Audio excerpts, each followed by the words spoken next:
जय जगन्नाथ। ସବୁ ଜାଗାରେ କିଛି ସ୍ୱତନ୍ତ୍ରତା ଥାଏ।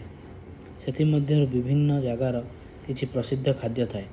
ଆପଣମାନେ ଜାଣିଛନ୍ତି ଯେମିତି କେନ୍ଦ୍ରାପଡ଼ା ଜିଲ୍ଲାର ପ୍ରସିଦ୍ଧ ଖାଦ୍ୟ ହେଉଛି ରସାବଳି। ସେହିପରି ରାଜନଗର ବ୍ଲକର ଜରିମୂଳରେ ତିଆରି ଛେନାମୁଡ଼କି ଖୁବ୍ ପ୍ରସିଦ୍ଧ ଆମ ଅଞ୍ଚଳରେ। ଆପଣ ସମସ୍ତେ ଭିତରକନିକାକୁ ନିଶ୍ଚିନ୍ତ ଆସିଥିବେ। କ'ଣ ଛେନାମୁଡ଼କିର ସ୍ୱାଦ ଚାଖିଛନ୍ତି? ଯେଉଁମାନେ ଖାଇଛନ୍ତି ସେମାନେ ଜାଣିଛନ୍ତି ତା'ର ସ୍ୱାଦ, ଯାହା ଥରେ ଖାଇଲେ ପାଟିରୁ ଛାଡ଼େ ନା। ଛେନାମୁଡ଼କିର ତିଆରି ପଦ୍ଧତି ଆରମ୍ଭ ହୋଇଥିଲା ଆଜକୁ ପ୍ରାୟ 50ରୁ 60 ବର୍ଷ ପୂର୍ବେ।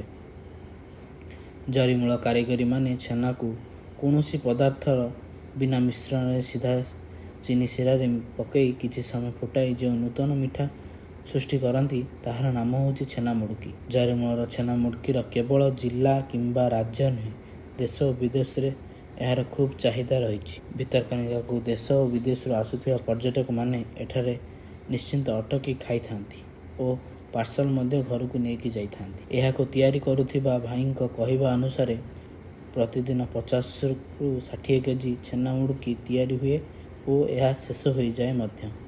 ଆହୁରି କୁହନ୍ତି ଯେ ଭିତରକନିକା ଟୁରିଜିମ୍ ଟାଇମ୍ରେ 1 କୁଇଣ୍ଟାଲର ଛେନାମୁଡ଼କି ବିକ୍ରି ହୋଇଥାଏ।